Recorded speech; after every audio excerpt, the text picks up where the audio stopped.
2000년 경기도 과천시에서 발생한 참혹한 살인 사건이 일어났습니다.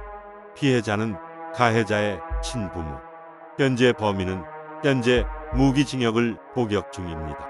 그렇다면 범인은 왜 도대체 무엇 때문에 부모를 살인했을까요? 나는 겉보기에 모든 것을 갖춘 가정에서 자랐습니다. 해군사관학교를 졸업한 아버지와 이화여자대학교 출신의 어머니. 하지만 이 화려한 표면 아래는 오랫동안 감춰진 어둠이 자리 잡고 있었습니다. 해병대 중령 출신의 아버지는 원칙주의자였기 때문에 부하 장병들을 다루는 것처럼 우리 형제에게도 군대식 교육을 시켰고, 해병대 장교로서 자수성가했다는 사실에 대해 자부심이 지나치게 강했으며 자기 중심적인 성격이었습니다.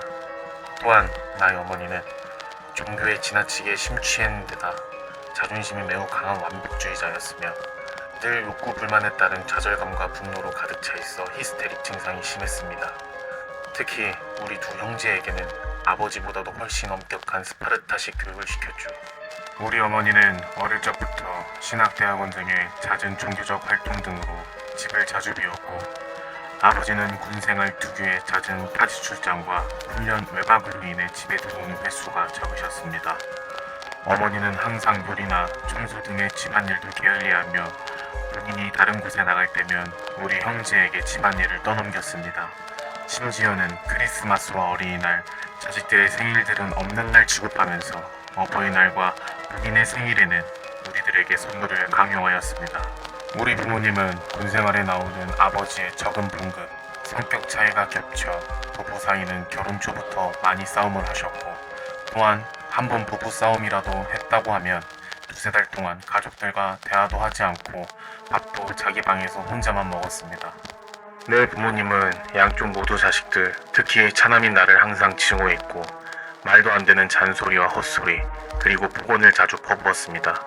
그래서 나는 어릴 때부터 상상을 초월하는 수준의 가정폭력에 시달려왔으며 비인간적인 취급을 당했고, 그나마 우리 형은 과격하고 불같은 성격이라 지속되는 학대에 염증을 느끼고 사춘기에는 반항하면서 충돌하곤 하여 부모님은 형을 골칫거리로 여겼습니다.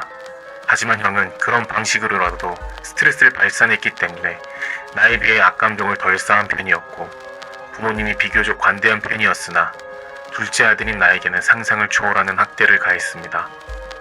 실제로 나는 신체적, 정신적 학대 양쪽을 모두 당했는데, 먼저 나는 유치원생 시절에 신발끈을 못 묶는다고 심한 체벌을 받았고, 유치원을 다닐 적에는 시계 보는 법을 맞으면서 배웠으며 만화를 그린다는 이유로 머리카락을 잡아 뜯긴 적까지 있었습니다.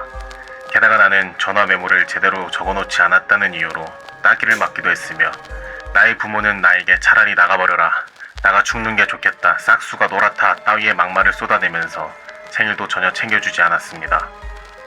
더욱 충격적인 것은 나는 초등학생 시절에도 아동학대를 당하고 있었지만 중학교 시절에는 부모의 학대가 절정에 이르러 거의 쓰레기 같은 자식 취급을 받았습니다.